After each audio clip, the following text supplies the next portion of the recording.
On New Year's Eve, my wife accidentally confessed her darkest secret. She had been having an affair with another married man all the years of our marriage. Be me, living in Denver with my wife Olivia, living what seemed like the perfect suburban life. New Year's Eve was always Olivia's favorite holiday. She went all out every year without fail. Like seriously, she would start planning months in advance. Transformed our house into a winter wonderland, complete with fairy lights and crystal decorations. The neighbors always said we had the best house on the block. This year was different though. Something felt strange about the night, like the chill in the air wasn't just from the December wind. The party was winding down around 11:30. Most guests had cleared out early. They wanted to catch the fireworks downtown. Heard a knock at the door. Odd timing, thought to myself. Too late for any more party guests. Hesitated before opening it. Half expected some drunk neighbor. Maybe someone asking for directions to the fireworks show. What I didn't expect was the bombshell that followed. There, standing on my doorstep, wasn't a party guest or lost tourist, but a man in an expensive suit. Not the kind you wear to a New Year's party, but the type you wear to meetings that matter. Looked like he stepped out of a Wall Street movie. He seemed calm, almost casual, like he was about to order a coffee. His presence felt completely out of place. Didn't smile. Didn't flinch when I opened the door. Instead, he pulled out a phone from his pocket, scrolled for a second, then handed it to me without a word. "Who are you?" I asked, my voice sharper than intended. "Read it," he replied. His voice disturbingly even, like he had done this before. The way he said it felt like an order, not a suggestion. On the screen was a message from my wife. Stared at it for a moment, my brain trying to make sense of it. It was a message to him, clear as day, no interpretation possible. The date showed that afternoon. "I can't stop thinking about the time we spent together. It's been so long, but I miss the way you made me feel alive. We should meet. He'll never know." The festive music from inside suddenly felt mocking. The cheerful decorations now seemed to mock my pain. Couldn't breathe for a second. My vision blurred for a split moment. Tried to process it all. Felt like my heart had been ripped out. Shown to me right there on the spot. Glanced back up at the man. "What is this?" I managed to ask. He leaned against the doorframe. Still calm, almost too calm. "I'm the man she had an affair with 5 years ago." The world around me spun. The countdown clock on TV seemed to mock me. 30 minutes until midnight. 30 minutes until a new year. 30 minutes until everything would change. The night air suddenly felt suffocating. This wasn't a New Year's prank. This was real. The champagne glasses on the table behind me suddenly looked pathetic. All the warmth and safety I'd ever felt in my marriage just vanished in an instant, replaced with a cold emptiness. That gnawed at my gut. "She reached out to me again," he continued. "Today." My mind raced back to 5 years ago. Olivia and I were newly married back then, still figuring out life. But I thought things had been good. Great even. We'd never talked about any infidelity. There was no confession, no hint of guilt, just nothing. But here it was, right in front of me. The fairy lights around us seemed to dim. The festive atmosphere turned suffocating. Felt a sick sense of disbelief creeping in. "How?" I asked. "Why? And more importantly, why the hell are you telling me this now?" I wasn't even sure what I was hoping for. Closure? A fight? Some kind of explanation? He gave a shrug, as if this was just another Tuesday for him. "I thought you deserved to know the truth, man. I'm married now, too. Got kids?" I wasn't going to play her game again. "But she doesn't know that?" He paused, letting the weight of his words sink in. "She thought she could come crawling back, after all these years, and pull the same trick. I thought you should be the one to deal with it." The sound of distant fireworks made me flinch. Someone's early celebration. A premature welcome to what would be the worst year of my life. I stood there motionless, trying to keep it together as my world crumbled at my feet. I hadn't even processed the fact that she had done this before, let alone that she had tried to do it again. "Why now? Why tell me on New Year's Eve?" I asked, my voice barely holding steady. He looked me dead in the eye. "Because some secrets are meant to be exposed, and some lies don't deserve to see another year." And with that, he turned on his heel and walked away into the night, leaving me alone with the weight of his words, the message on his phone, and the sickening realization that my wife, my Olivia, had been living a lie all this time, a lie she was ready to repeat. I stood there, phone still in hand, staring at the message, like it would change if I blinked hard enough, but no amount of blinking or shaking my head would undo what I just saw. The words were burned into my mind. "We should meet. He'll never know." The crystal ball decoration above seemed to mock me, counting down to midnight like a doomsday clock. The door clicked shut behind me, the sound eerily loud in the quiet house. I sank down onto the couch, my legs suddenly too weak to support me. The New Year's decorations Olivia had set up, silver tinsel and sparkling ornaments, The whole Winter Wonderland theme she'd created stared back at me. The champagne flutes on the table, still half full from our last toast. It all seemed so normal, so damn domestic. And yet I just learned that my wife had a ghost in her closet, a very real one, that had knocked on my door tonight. The TV was still playing Times Square celebrations, people looking forward to the new year. While my world was ending in the old one, I didn't know where Olivia was. She had gone to a work event that evening, something about a hospital fundraiser, or at least that's what she said. But now every word she'd ever spoken felt like a landmine, ready to blow up the moment I stepped on it. The cheerful music from the TV felt like poison. I felt the anger start to build, burning in my chest. How long had she been lying to me? How many times had I been the fool, smiling and trusting her, while she was off doing God knows what? And why the hell did she think I wouldn't find out this time? Grabbed my phone, hands shaking as I scrolled through the text messages between us from that day. Nothing seemed off. She had texted me earlier saying, "Almost done here, busy night. Don't wait up. Love you, XO." The rage hit me hard then.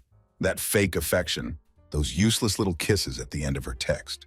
Were they even real, or just a way to keep me oblivious? While she lived out some sick fantasy with this guy from her past, the room felt colder now, despite the heating being on full blast. I couldn't sit still. The house felt like it was closing in on me. I got up, pacing, trying to think straight. What was I supposed to do? Just sit here and wait for her to come home?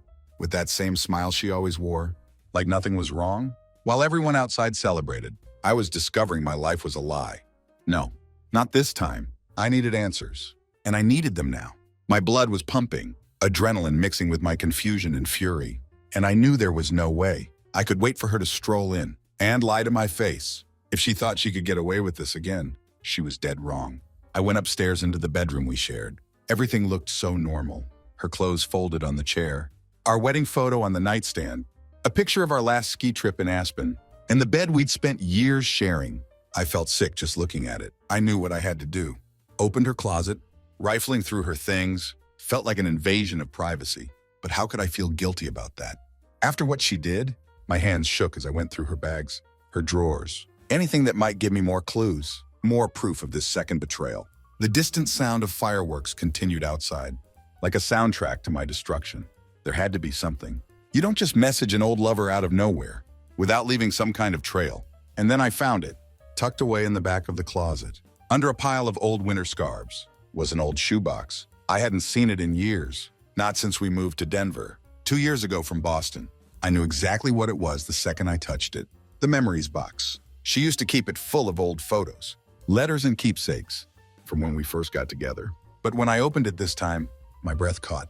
It wasn't filled with our memories. There were letters, all right, but not from me. And not from the past either. These were recent, a couple of notes, scribbled out on torn notebook paper, crammed in there, like she was trying to hide them quickly. My hands were trembling so hard, the paper almost slipped through my fingers, like it was trying to escape the truth it held.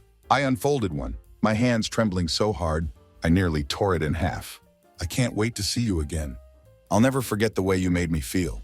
Same spot, I'll find an excuse to get away." My stomach dropped. This wasn't some fling from years ago. She had kept in touch with him. I flipped through more of them, each one worse than the last. Some of them dated as recently as a few months ago. They talked about meeting up, about how she missed him, about how I was never going to find out. The TV downstairs was still playing, cheerful hosts counting down to midnight, their joy a stark contrast to my pain. I collapsed on the edge of the bed, clutching the letters. This wasn't just a mistake she made once. This was something she had been holding on to, nurturing, waiting for the right moment to act on again. And now she had. The world outside celebrated renewal. While my world was dying, I couldn't take it anymore. I grabbed my phone, hands shaking with fury, and called her. It rang twice before she picked up, her voice cheerful, completely unaware of the storm about to hit her. "Hey babe," she said. "I'm just finishing up here. I'll be home soon." I could barely contain my rage. My voice came out like a growl, low and dangerous. "Come home now." There was a pause. "Is everything okay?" "No, it's not," I said, barely managing to keep it together. "We need to talk." The silence on the other end told me she knew something was wrong. But how wrong? She had no idea what she was walking into. Olivia walked through the door about 30 minutes after I called her, her heels clicking on the hardwood floor, like they always did. But this time that sound felt like nails on a chalkboard. The countdown to midnight was getting closer. Less than 15 minutes until the new year. My chest was tight. my fists clenched at my sides. As I waited in the living room, I heard her footsteps slow as she rounded the corner and saw me sitting there, eyes fixed on the box of letters, laid out on the coffee table in front of me. Her smile faltered. "Hey, what's going on?" she asked, feigning casual curiosity. Her eyes darted to the box, and I watched her face closely for any flicker of guilt or recognition. "Come sit down," I said, my voice colder than I intended. She hesitated, but eventually crossed the room, her purse slipping from her shoulder as she sat on the edge of the couch, a few feet away from me. That usual confidence of hers, the one she always carried with her like armor, was starting to crack. I could see it in the way she fidgeted with her hands, the way she avoided looking directly at me. The TV still played in the background, the celebration in Times Square continuing, like nothing was wrong in the world. I had her cornered, and she knew it. I let the silence hang for a moment, wanting her to feel the weight of it. When I finally spoke, it was slow and deliberate. "So you had an affair 5 years ago?" Her eyes widened, a quick flash of panic crossing her face. Before she caught herself, she opened her mouth to speak, but nothing came out at first. She swallowed, then tried again. "What are you talking about? What affair?" "Don't," I said, cutting her off. "Don't insult me with more lies." I pointed to the letters on the table. "I found these from him, the man you slept with 5 years ago. And guess what? He showed up at our house tonight, right before our New Year's party ended." I saw the color drain from her face. There it was, the crack I'd been waiting for. Her perfect little world was unraveling in front of her, and there was no hiding now. She didn't deny it, didn't even try. Instead, she shifted tactics, something I'd seen her do in arguments before. She was good at turning things around, making herself the victim, but this time she wasn't getting away with it. She inhaled sharply, then started speaking quickly, like she was trying to grab control of the situation before it spiraled completely. "It wasn't like that," she said. "I mean, yes, there was someone, but it was a long time ago. I was confused. We were going through a rough patch, and I made a mistake. It was stupid, and it's over. It's been over for years." I almost laughed. "A mistake? A rough patch? That's what she was going to call it?" "Oh, really?" I said, my voice dripping with sarcasm. I reached for one of the letters, holding it up to her face. "So why did you reach out to him today? Why are you talking about missing him? About meeting him again? If it was over, then explain this." Her face paled even more, her eyes darting between the letter and me. She was scrambling. I could see the wheels turning in her head, trying to figure out how to dig herself out of the hole she'd just been shoved into. She let out a nervous laugh, the kind people make when they're caught, but still trying to pretend everything's fine. That was nothing," she stammered. "I was just curious, I guess. I wanted to see how he was doing, but I wasn't going to actually meet him. I swear I wasn't. It was stupid, okay? I was just, I don't know, caught up in the moment. It doesn't mean anything." The TV announced 10 minutes to midnight. The world outside preparing to celebrate, while my marriage was dissolving in real time. "Doesn't mean anything," I repeated, standing up, unable to sit still anymore. The anger was rising, boiling over. "You're telling me that reaching out to the man you cheated on me with doesn't mean anything? That telling him you missed, the way he made you feel, doesn't mean anything?" She stood up too, her hands out in a pleading gesture. "I know how it looks, but you have to believe me. I was never going to go through with it. I love you, and I didn't want to hurt you. It's just, I don't know. Sometimes I think about how things used to be. How things used to be," I shouted, cutting her off. "You mean when you were sneaking around behind my back, sleeping with some guy, while I thought we were starting our life together? Is that what you miss?" The fireworks outside grew more frequent, like the world was mocking my pain. Tears welled up in her eyes, and for a second I could see her gearing up to cry. Another one of her tactics. Tears had worked in the past. They softened me, made me want to fix things, to forgive, but not tonight. I wasn't falling for that again. She took a shaky breath. "I didn't want to hurt you, I swear. I felt lost. You know how things have been between us lately? We've been distant. You're always working and I've been feeling like..." "No," I snapped. "You don't get to blame this on me. Don't even try to make this about me being distant. You're the one who decided to open up that door again. You're the one who thought you could just what? Relive some old fling. And I'd be too stupid to notice?" Her tears were flowing freely now, and she looked down like she was ashamed. But it didn't feel real.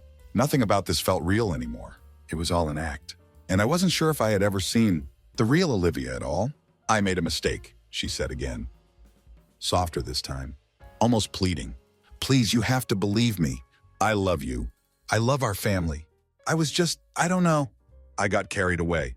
But I swear I would never actually cheat on you again. I swear. Again. That word hit me like a slap in the face. She wasn't denying it. She was admitting that she had been ready to go down the same path again, that this wasn't some harmless flirtation. She was prepared to betray me all over again. And the only thing that stopped her was him deciding to warn me instead. The TV announced 5 minutes to midnight, the world counting down to a new beginning, while my life was counting down to its end. I looked at her standing there, a mess of tears and excuses, and felt empty. The anger was still there, simmering beneath the surface, but it was swallowed up by something darker. I didn't know this person in front of me, the woman I married, the woman I thought I loved. She wasn't real. Or maybe she was, but she had always been hiding this part of herself, the part that thought she could have it all, without consequence. Outside, people were gathering for fireworks, their excitement a cruel contrast to our moment. For the first time since this all started, I didn't know what to say. There was nothing left to say. The silence between us was thick, like a heavy fog, that neither of us knew how to cut through. Olivia stood there, her tears still falling, her hands wringing together, as if she could somehow twist her guilt into something smaller, something manageable. But there was no managing this, no shrinking it. The truth was out, and there was no taking it back. I don't even know who you are anymore, I finally said, my voice low, the weight of those words pressing down on me. All these years, you've been lying to me, to my face. I trusted you, Olivia. I trusted you with everything. And this is what you were doing behind my back. She wiped her eyes, shaking her head furiously. No, it wasn't like that. You're making it sound worse than it is. Worse than it is, I repeated, laughing bitterly. I couldn't believe the words coming out of her mouth. She was still trying to control the narrative, still trying to downplay everything. You cheated on me, Olivia. You betrayed me once, and now you were ready to do it again. That's not something you just get curious about. That's not something you brush off. The countdown to midnight began. 10, 9, 8. She stepped forward, like she wanted to touch me, to make this all go away, with some familiar gesture. But I stepped back, keeping the distance between us. I couldn't stand to be near her right now. Her touch, her presence, everything felt tainted. Please just listen, she begged. I know I messed up, but it wasn't like before. It was a moment of weakness, but it didn't mean anything. I swear, I wasn't going to meet him. It was stupid. I know that now, but it's not like I'm in love with him. 3, 2, 1, Happy New Year echoed from the TV. I stared at her incredulously. In love? I don't give a damn if you're in love with him or not. That's not the point, Olivia. You reached out to him. You lied to me. You were ready to meet him. I don't care if you thought you were going to stop at the last minute. You crossed the line. The moment you sent that message, her face crumpled. And for a moment, she looked so small. I almost felt sorry for her. Almost, but then I remembered the letters, the messages, the years of deception, and that pity dissolved into something sharper. What about Lily? I asked, my voice quiet but cutting. What happens to her in all of this? You think she doesn't feel it? When you're sneaking around, when you're not really here with us? She's not stupid, Olivia. And what am I supposed to tell her? That her mother was ready to throw everything away. Because she got bored? Because she got curious? Fireworks exploded outside our window, celebrating the start of a new year. While our family was falling apart, she flinched at that, her hands coming up to cover her face. Please don't bring her into this. I love Lily. I love our family. You should have thought about that before you decided to open this door again, I said coldly. You say you love us, but you don't act like it. You're selfish, Olivia. You wanted the best of both worlds. Your family, your perfect life at home, and this, whatever this is with him. And you thought you could have it all. Didn't you? The sound of celebrations outside grew louder. People singing Auld Lang Syne, the irony of old acquaintance being forgot. She started to speak. But I wasn't done. The anger that had been simmering beneath the surface finally bubbled over, and I couldn't stop the flood of words that followed. Was it exciting for you? Sneaking around, messaging him behind my back? Did it make you feel alive? Is that why you did it? Because your life here wasn't enough for you anymore? No, she cried out, her voice cracking. It wasn't like that. I wasn't thinking, I swear, I never wanted to hurt you. I love you. You don't love me, I cut her off, my voice sharp. Not really. Because if you did, you wouldn't be standing here, trying to make excuses for this. You wouldn't have let this happen. Not again. Her lips trembled, and for a moment she didn't say anything. Just stood there, the weight of my words pressing down on her, like gravity. She looked like she wanted to fight back, to say something that would make me understand, But there was nothing left to say. No explanation, no apology could fix this. The celebrations outside continued, a stark reminder of the world moving forward. While we were stuck in this moment of destruction, then almost as if a switch flipped, her expression changed. The vulnerability in her eyes shifted into something colder. Defensive, the tears dried up, and I saw her face harden, like she was putting up a wall between us. "You think you're so perfect, don't you?" she said, her voice suddenly sharp. "Like you've never made a mistake. Like you've been the perfect husband all these years." I stared at her, stunned by the sudden shift in tone. There it was, her true self finally emerging. "What the hell is that supposed to mean?" I asked. She threw up her hands. "You work all the time. You're always busy with your business, or whatever project you're obsessing over. You never pay attention to me anymore. You think you're so innocent, but you've been checked out for years. So yeah, maybe I made a mistake. But it's not like you've been some saint either." The fireworks still exploded outside, each flash illuminating her angry face, like nature was providing dramatic lighting. I couldn't believe what I was hearing. She was actually trying to turn this around on me, to make me the reason she had reached out to that guy again, as if my hard work, my effort to support our family, was somehow to blame for her infidelity. "That's rich," I said, my voice trembling with barely contained rage. "You're trying to make this my fault? You're blaming me for your decision to betray me again?" She crossed her arms, glaring at me, that defensive wall rising higher. "I'm just saying it wasn't all sunshine and rainbows for me either. I was lonely, okay? You stopped seeing me. You stopped caring." "I never stopped caring," I snapped. "I was working to give us a good life, to take care of you and Lily. You think I've been checked out?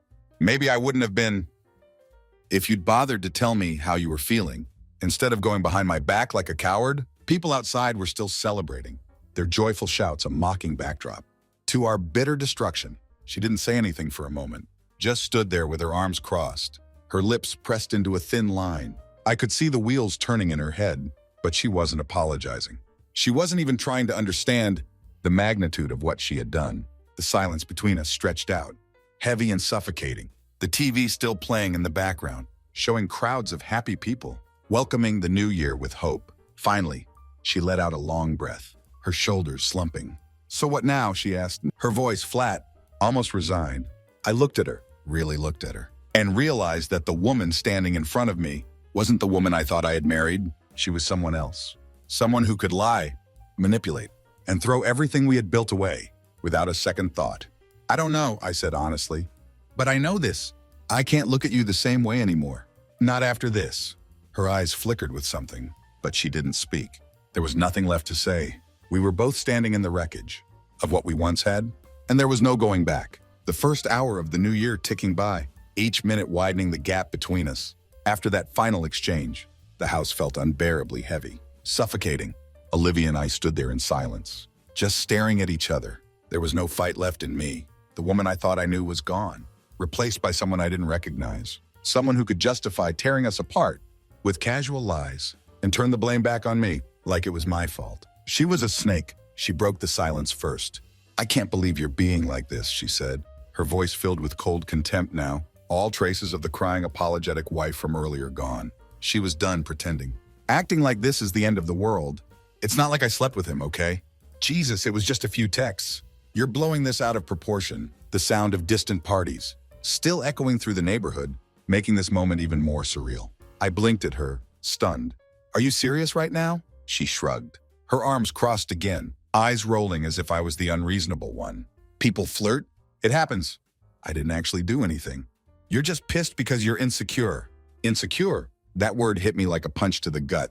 But at the same time, it made everything so clear. This was who she really was. All those years of sweet words, the smiles, the little gestures of love, they were just a mask. And now that mask had finally slipped off, revealing the ugly truth underneath. "Insecure?" I repeated, trying to keep my voice steady, but it came out shaking with fury. "I'm pissed because you've been lying to me for years, Olivia. You cheated on me once, and you were damn well about to do it again. And now you're acting like I'm crazy. For not being okay with that." She threw her hands up. "Oh, come on. You're acting like I'm some villain here. Like you've been this perfect husband who's done everything right. Get over yourself. Maybe if you'd paid more attention to me, I wouldn't have needed to talk to him in the first place." The first hour of the new year was almost over, but our old life was already long dead. There it was again. The blame, the twisting of reality to suit her. Every word out of her mouth was a slap in the face. She didn't feel guilty. Not really. She was just mad she got caught. And you think that justifies it? I asked, my voice rising despite myself. You think because I've been working hard to provide for this family, you get a free pass to message the guy you slept with? Behind my back? She smirked then. Actually smirked. Like this was some kind of game she was winning. Like I said, it was nothing. You're the one making this a big deal. Another round of fireworks lit up the sky. Like nature itself was punctuating our argument. I felt something inside me snap. The restraint, the patience I'd been holding on to, for the sake of keeping things civil, it was gone. All that was left was the raw, burning anger that had been building since that knock on the door. I'm making this a big deal. I stepped closer to her, my voice dropping to a low growl. You think lying to me for years, messaging the guy you cheated on me with, and planning to meet him again is nothing? She didn't back down. In fact, she looked defiant. I didn't sleep with him, so yeah, it's nothing. And don't act like you're some saint either. You've been so busy with work and Lily. You've barely even looked at me lately. What was I supposed to do? Sit around and wait for you to notice me again? The sheer audacity of it made me want to scream. She was still trying to paint herself as the victim here, like her betrayal was my fault, like I had somehow pushed her into another man's arms because I wasn't paying enough attention. I noticed you just fine, I said through gritted teeth. I noticed you enough to trust you, to believe that you were faithful, that we were building a life together. But now I notice that you're a liar who's been carrying on with the guy she cheated with and thinks she can get away with it because she didn't technically sleep with him. Do you even hear yourself? She glared at me, her jaw set. Oh, don't give me that high and mighty crap. You're acting like this is some epic betrayal, like we're in some tragic movie? Get over it. People flirt. People talk. It doesn't mean anything. The early morning of January 1st crept in, the world outside celebrating new beginnings. While we were reaching our end, I stared at her, my chest heaving, with the effort to keep myself from completely losing it. How could she be so cold? So shameless? She wasn't even trying to salvage anything anymore. No apologies, no remorse, just deflection and blame. It hit me then, standing there in that living room with her, that this was never going to work. This wasn't a bump in the road. This wasn't a fixable mistake. This was who she was. Someone who could lie, cheat, and then stand there with a smug grin, blaming me for not being okay with it. And the worst part, she didn't even care. You're unbelievable, I said quietly, shaking my head. You don't even care about what you've done. You don't care about me, or Lily, or this marriage. You just care about yourself, about getting what you want, and making excuses when you get caught. She shrugged again, her lips curving into a cruel little smile. Well, maybe if you weren't so uptight about everything, we wouldn't be in this situation. The first sunrise of the year was approaching, but our marriage had already set. I couldn't stand to look at her anymore. The woman in front of me wasn't the person I thought I loved. She was a stranger. No, worse than a stranger, because a stranger can't hurt you like this. A stranger doesn't twist the knife. Once they've already driven it into your back, I turned away from her, my heart pounding in my chest. I had to get out of there. Before I said something I couldn't take back, or did something I would regret. I'm done, I muttered under my breath, grabbing my keys from the table. Where are you going? She asked, her tone bored. Like none of this was worth her time anymore. The first light of the new year was starting to creep through the windows. I didn't answer. I just walked out the door, slamming it behind me, that I slammed the door behind me, so hard that the glass rattled in its frame. But I didn't care. The first dawn of January was breaking, the sky turning from black to deep blue. The cool night air hit my face, sharp and biting, but it did nothing to calm the storm brewing inside me. I needed space, needed to get as far away from Olivia as I could. The sight of her, calm, smug, so damn untouchable, had been enough to make my blood boil. I got into the car and gripped the steering wheel, knuckles white, trying to breathe. But the rage wasn't going away. My heart was pounding, every word she said, running through my mind, on an endless loop. The smirk, the way she shrugged off her betrayal, like it was no big deal. It all made me feel like I was losing my grip on reality. How had I let it get this bad? How had I been so blind? The streets were littered with New Year's debris. Remnants of celebrations now turned hollow. I couldn't sit there anymore. I turned the key in the ignition and pulled out of the driveway, not knowing where I was going.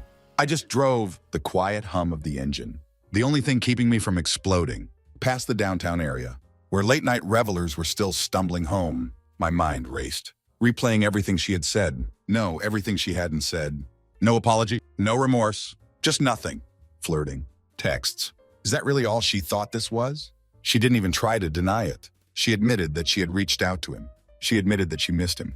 And now she had the nerve to blame me for not paying enough attention to her, like I was supposed to be responsible for her wandering back into the arms of the man who almost destroyed us once already. The sky was getting lighter. The first real dawn of the new year. I gritted my teeth and drove faster, gripping the wheel tighter, trying to focus on the road. But my mind wouldn't let me escape. Trusted her all these years. I believed her when she said it was a mistake, that she would never do it again. I believed that we had worked through it, that we had moved past it. But now I realized it had all been a lie. She never stopped. She had kept that door open, waiting for the right moment to walk through it again. And the worst part, she didn't even care that she had been caught.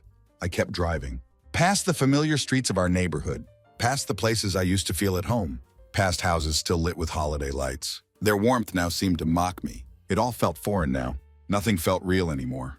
I found myself on the outskirts of town, the road quieter, darker. I pulled over into a small parking lot by the lake, the one where I used to go to think when things got tough. Only this time there was no thinking, just rage. I got out of the car and slammed the door behind me. My fists clenched at my sides. As I walked to the water's edge, the lake was still. The first light of January 1st, reflecting off its surface like a mirror. Normally the sight would calm me, but tonight it just felt hollow. Everything did. I kicked a rock into the water, watching it break the surface and ripple out into the quiet. I wished I could feel that peace. Just let the anger break apart and dissolve. But I couldn't. I stood there breathing hard, hands shaking, trying to figure out what the hell to do next. Was this it? Was this the moment I walked away from everything? From her? From the life we had built? From the family we had together? Could I even do that? The sounds of distant celebrations still echoed across the water. My God, what would this do to Lily? My mind swirled with images of her face, her innocent smile. She was the only reason I had stayed. After the first affair, I told myself I had to try for her, had to keep our family together. But now I wasn't so sure. I leaned against the railing by the lake, staring out into the dark, the cold seeping into my bones. I didn't know how long I stood there, trying to make sense of it all. Hours maybe. Time didn't seem to matter. The first morning of the year stretched before me, empty and uncertain. All I knew was that something inside me had shifted. Broken. The man I was before this moment. Before tonight. He was gone. The man who trusted, who believed in his wife, who believed that love could fix everything. He didn't exist anymore. A vibration in my pocket pulled me out of my thoughts. My phone.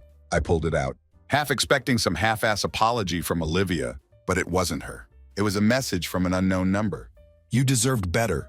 She's been lying to you for years. If you want to know the rest, meet me at the place we used to. The first real sunlight of the year was starting to break over the horizon. My blood ran cold. I stared at the message, feeling the ground shift beneath me. Who the hell was this? I didn't recognize the number, but the message, it felt personal. Felt like someone knew more than I did. The place we used to. I looked around, suddenly feeling exposed, like someone was watching me. Was this a joke? Another sick trick? The morning light cast long shadows across the empty parking lot, but deep down I knew who it had to be. There was only one person it could be. The man from Olivia's past. The man who knocked on my door and blew my world apart in a single moment. Him. I didn't want to believe it. I didn't want to believe that this was all still unraveling, that there was more to uncover. But the message had opened up a pit in my stomach. There was more. There had always been more. I stood there, staring at the message for what felt like an eternity. My mind was a whirl of questions, doubts, and fear. What else was she hiding? What had she lied about that I hadn't even imagined yet? Did I want to know? The dawn had fully broken now. The first real day of the year beginning. I looked back at the water, the moon still reflecting off the surface, calm, unbothered by the chaos in my life. Then I looked at my phone again. My hand hovered over the screen, and in that moment I made a decision.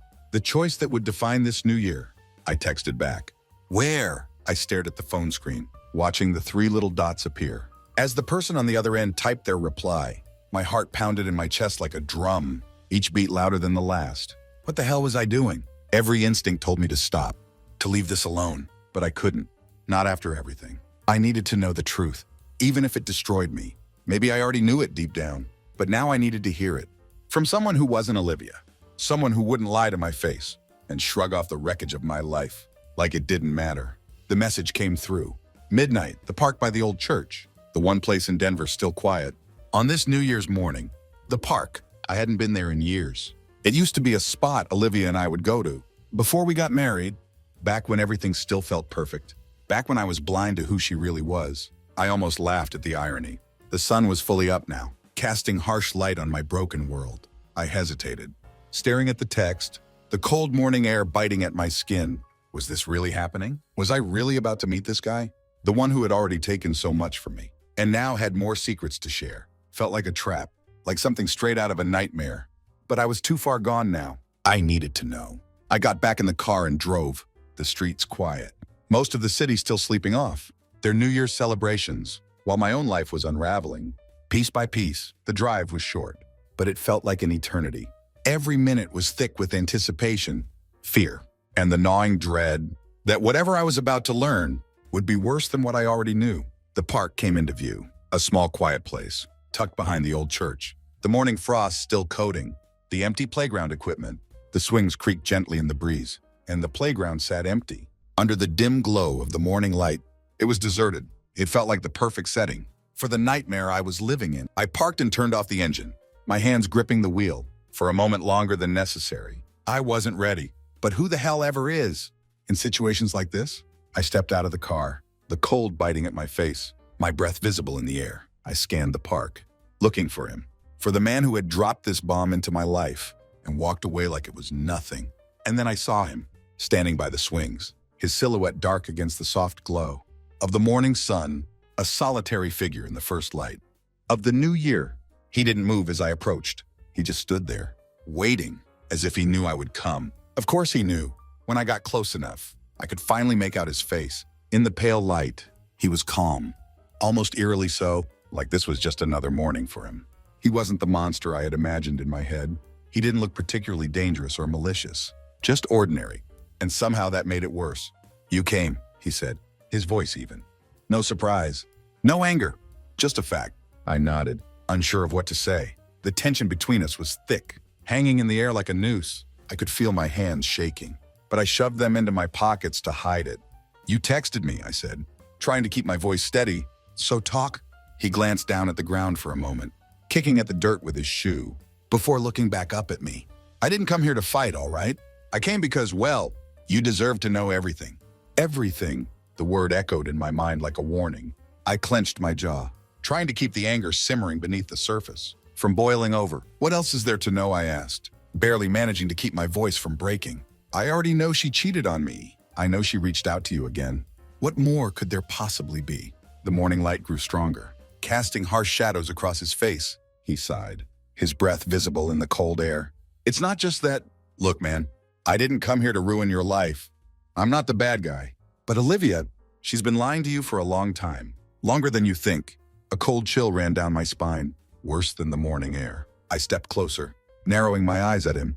"What the hell are you talking about?" "What do you mean longer than I think?" He shifted his weight, looking uncomfortable for the first time. Since I had seen him, his calm exterior cracked just slightly, and I could see the hesitation in his eyes. He didn't want to be here, any more than I did, but he had started this, and now I was demanding the truth. The morning sun was getting warmer, but the chill in my bones remained. "She never stopped," he said finally. "Even after we ended things 5 years ago, she stayed in touch, just enough to keep me on the line. Like a backup plan, I guess. I didn't realize it then. But now it's pretty clear. She was keeping me close, just in case things went south between you two." My heart dropped. I felt like I'd been punched in the gut, the wind knocked out of me. "You're telling me she's been talking to you this whole time?" I asked, my voice low. "Barely more than a whisper." He nodded, guilt flashing across his face. "Not regularly. I told you before. I moved on. I'm married now. I've got kids. But Olivia, she always found a way to pop back up. I didn't realize how deep it went until she messaged me again recently. That's when I figured it out. She wasn't just checking in. She wanted something. She was testing the waters to see if she could pull me back in." The first morning traffic was starting, life resuming its normal rhythm. While my world stood frozen, my chest tightened, a sick feeling rising in my stomach. Olivia hadn't just betrayed me once. She hadn't just made a mistake years ago and moved on like she'd claimed. She had kept this part of her life alive, feeding it just enough to keep it from dying, ready to use it whenever she wanted. She had lied to me for our entire marriage. I took a step back, feeling like the ground was shifting beneath me. Everything I thought I knew about my life, my marriage, my wife, it was crumbling before my eyes. I had been living in a house built on lies, and I hadn't even known it. "Why didn't you tell me sooner?" I asked, my voice breaking. "Why wait until now?" He sighed again, looking away, clearly uncomfortable with the question. "Because I didn't want to get involved. I moved on, man. I didn't want to dredge up old stuff and mess up my own life." But when she started reaching out again, I couldn't keep quiet anymore. You needed to know, I couldn't be part of her lies anymore. The morning traffic grew steadier, people heading to New Year's Day brunches, their normal lives a stark contrast to mine. I felt a wave of nausea wash over me. This was all too much. Too many lies, too many hidden truths, too much betrayal. My legs felt weak, and I took another step back. Needing space, I looked at him. This man who had once been part of my wife's life, who had unknowingly played a role in the destruction of everything I held dear. What the hell am I supposed to do with all of this? I asked, my voice shaking. He looked at me, and for the first time, I saw a flicker of real sympathy in his eyes. "I don't know, man. I wish I could tell you, but at least now you know the truth." I stood there staring at the ground, trying to process everything. The truth, that word felt like a dagger, because now that I knew it, my entire life had changed, and there was no going back. After a long, painful silence, I finally spoke. "Stay away from her. Stay away from us. Don't ever reach out again." He nodded, taking a step back. "You won't hear from me again. I promise." The morning sun was now fully up, the first day of the year in full swing. I didn't respond. I just turned and walked back to my car, the weight of the world on my shoulders. The truth had finally been laid bare, and now I had to live with it. But one thing was clear. My marriage was over. I drove home in a daze, my mind in free fall. The man's words kept replaying in my head, each sentence hitting like a fresh punch. She never stopped. She always found a way to pop back up. Those words unraveled everything. 5 years of lies. 5 years of living with a woman who had been playing me for a fool. The streets were coming alive now. The city waking up to its first day of the new year. All those nights I held her. All the times I believed we were building something real had been nothing but an illusion. I pulled into the driveway, the house looming ahead, like a dark monument to the life I thought I had. I sat in the car for a long time, staring at the front door, the weight of everything crushing down on me. What now? Olivia was inside, probably waiting for me to come back so she could keep spinning her lies.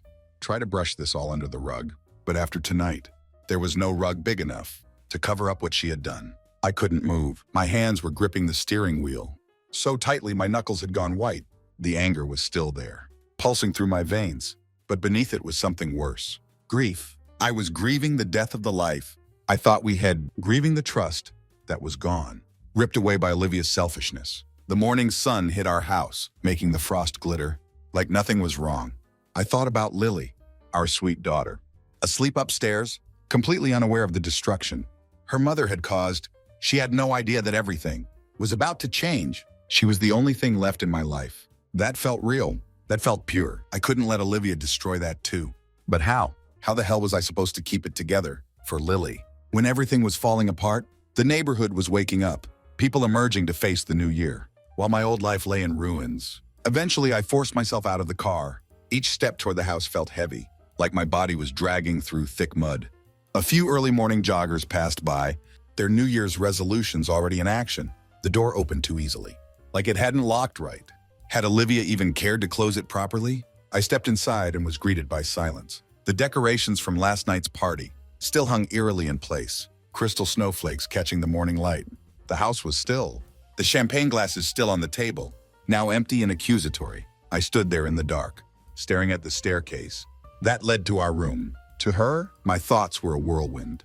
Part of me wanted to go up there, drag her out of bed, and demand answers. Scream at her, let her see the rage, the betrayal, the broken pieces of my heart, scattered all over the floor. But the other part of me, the rational part, the one that had always tried to keep everything together for the sake of our family, told me to wait, to think, to get my head straight before I confronted her again. I didn't want to give her any more power over me than she already had. I couldn't go upstairs. Not yet. So I went into the kitchen instead, needing something to ground me. I poured a glass of water, but my hand was shaking so badly that it spilled over the counter. My entire body was trembling. Rage, grief, betrayal. It was too much. I gripped the edge of the counter, closing my eyes, trying to breathe, trying to focus. Suddenly, I heard a soft sound behind me. I turned, and there she was. Olivia. She was standing at the bottom of the stairs, wearing one of her old, worn-out t-shirts, her hair tied back loosely, looking like any other New Year's morning. She looked so casual, like this was just another day, like nothing was wrong, like she hadn't just torched our entire life. We locked eyes, and for a moment, neither of us said anything. It was as if the air between us had frozen, thick with everything unsaid, every lie, every betrayal. "I didn't think you'd come back tonight," she said quietly, her voice small, almost fragile. But I knew better now. That fragility was an act, a mask she wore when she wanted to seem vulnerable. But that mask wasn't fooling me anymore. I put the glass down, wiping my hands on my jeans, not trusting myself to speak yet. She took a cautious step forward, her eyes searching my face, looking for a crack she could slip through. "Where did you go?" I stared at her, my throat tight, with the weight of everything I wanted to say. "You know where I went," I said finally, my voice cold, sharp. "I went to meet him." Her face paled, the color draining from her cheeks. She took another step forward, her hand reaching out as if to touch me. But I moved back, keeping the distance between us. She stopped, her hand falling uselessly at her side. "I can explain," she whispered. "Don't," I snapped. "Don't even try to explain. I know everything." He told me everything, all of it. How you never stopped, how you kept in contact with him all these years, how you lied to me. Again and again, the morning light crept through the windows, making the truth even harder to hide. Her lips trembled, and for a split second, I thought I saw real fear in her eyes. Not fear of losing me, though. Fear of losing control. "I wasn't trying to hurt you," she said, her voice shaking. "I was just..." "Stop." I couldn't hear any more excuses. "Not tonight. Not after everything." "You weren't trying to hurt me? Do you even hear yourself? You've been lying to me for years, Olivia. You've been lying to my face, pretending like everything was fine, like we had a real marriage, while you kept a backup plan in your back pocket. Do you know how that makes me feel?"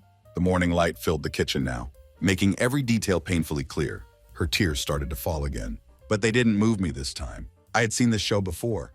The tears, the apologies, the promises. I knew better now. "I never stopped loving you," she said, her voice cracking. "I know I made mistakes, but I was confused." "Confused?" I interrupted, my voice rising. "That's what you're going with. You were confused?" "You weren't confused, Olivia. You were selfish. You wanted to keep me around, keep this family intact. But you also wanted to keep him in your back pocket. You wanted both worlds, and you didn't care who you hurt. In the process," she opened her mouth to say something, but I didn't let her. I was done listening to her lies. "Why didn't you just leave me?" I asked, the question that had been burning in my chest since the moment I read that message. Why stay with me? If you were always going to keep him on the side, why not just walk away? She looked down, her hands wringing together in front of her. "I didn't want to lose you," she whispered. "I didn't want to lose our family. I thought I could, I don't know, keep things together. I didn't think it would go this far." Outside, a car alarm went off, the harsh sound matching my inner turmoil. I stared at her, feeling the last shred of pity I had for her crumble to dust. She didn't want to lose me. She had already lost me. She had lost me the moment she decided to betray me, to keep this disgusting secret alive for years, while pretending to be my wife. "You already lost me, Olivia," I said, my voice flat, empty. "You lost me the moment you decided I wasn't enough for you." The morning sun cast long shadows across her face as the tears flowed freely now. But I didn't care. Couldn't. I was too far gone. She took a deep, shaky breath, looking at me with wide, pleading eyes. "Please? We can fix this. We can..." "There's nothing to fix," I cut her off. "It's done.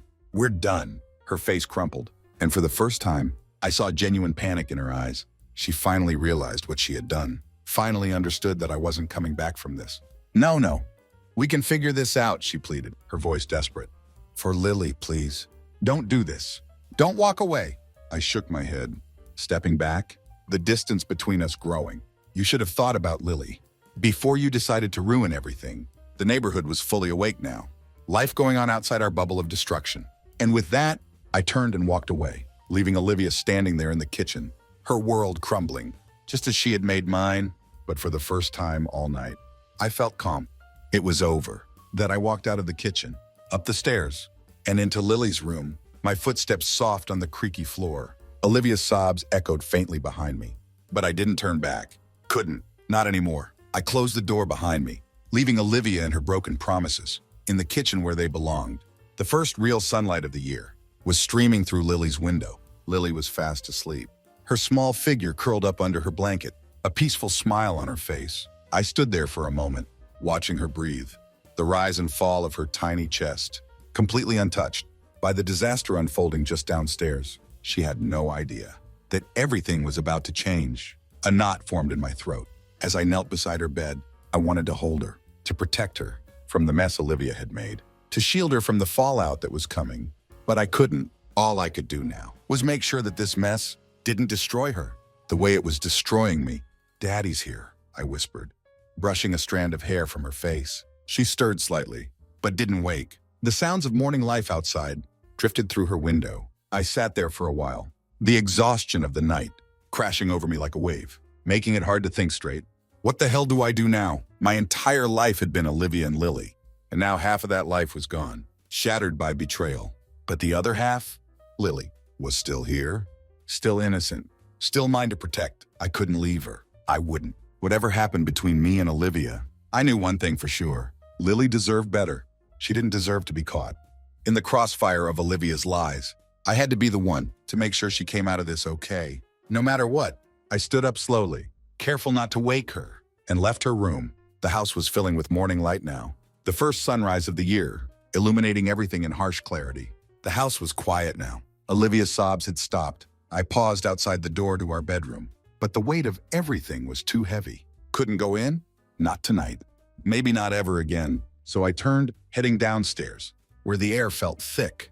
With everything unsaid, Olivia was still in the kitchen, sitting at the table, her face buried in her hands. She didn't hear me come in at first, but when she looked up, her eyes were red, swollen from crying. She looked broken, but I couldn't feel anything for her anymore. The part of me that might have cared, that might have wanted to comfort her, was gone, burned away by the weight of her lies. "I'll sleep on the couch tonight," I said quietly, avoiding her gaze. She nodded, wiping her face with the sleeve of her shirt. "What happens now?" she asked, her voice barely more than a whisper. The dawn of January first continued, neither of us ready for this new year. I stared at her, and for a moment I didn't know what to say. What happens now? What happens when the person you built your life with turns out to be someone else entirely? Someone you can't trust. Someone who has been lying to you for years? The truth was, I didn't know. I had no roadmap for this, no plan. All I knew was that I couldn't stay in this house with her. Not like this. "I don't know," I said finally, my voice hollow. "But I can't do this anymore. Not with you." The words hung in the air between us, heavy and final. I saw the flicker of desperation in her eyes, the way she opened her mouth to say something, but then closed it again.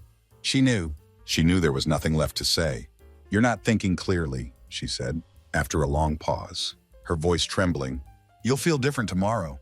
We can work through this. We have to, for Lily." The morning light was harsh now, leaving nowhere to hide from the truth. For a moment, I almost believed her. The old Olivia, the one I thought I knew, was still in there somewhere. Or maybe I was just remembering who she used to be, the woman I married, the one I built a life with. But then the reality of what she had done came crashing back, cold and hard. The messages, the lies, the fact that she had kept this secret for years. "I won't put Lily through this," I said, my voice firmer now. "But I'm done with you, Olivia." The sound of garbage trucks outside, starting their New Year rounds. Like the world was clearing away the old year, Olivia's face crumpled, and the sobs returned. But this time I didn't stay to listen. I turned and walked into the living room, grabbing a pillow and blanket from the hall closet, and dropped onto the couch. The couch had never felt so cold, so foreign, so far away from the life I used to know. I lay there, staring up at the ceiling, trying to wrap my mind around everything that had happened in the last few hours. From the strike of midnight to this bitter morning, the knock on the door, the messages, the lies that had been slowly unraveling. For years, all of it led to this moment, this empty house, this cold couch, and a marriage that was now just a ghost. The decorations from our party still hung mockingly above me, glittering in the morning light. I thought about Lily again, her face so peaceful, so untouched by the ugliness that was swirling around her. She was the only thing that still mattered, the only thing that was real. I closed my eyes, trying to block out the noise, the confusion, the rage still simmering under the surface. But the truth was, I couldn't see a way forward. How do you rebuild a life when the foundation has been rotting away for years? How do you start over When you've lost trust in everything, the first morning of the new year crept by outside the windows. While my world stood frozen in time, the answer didn't come, and maybe it never would.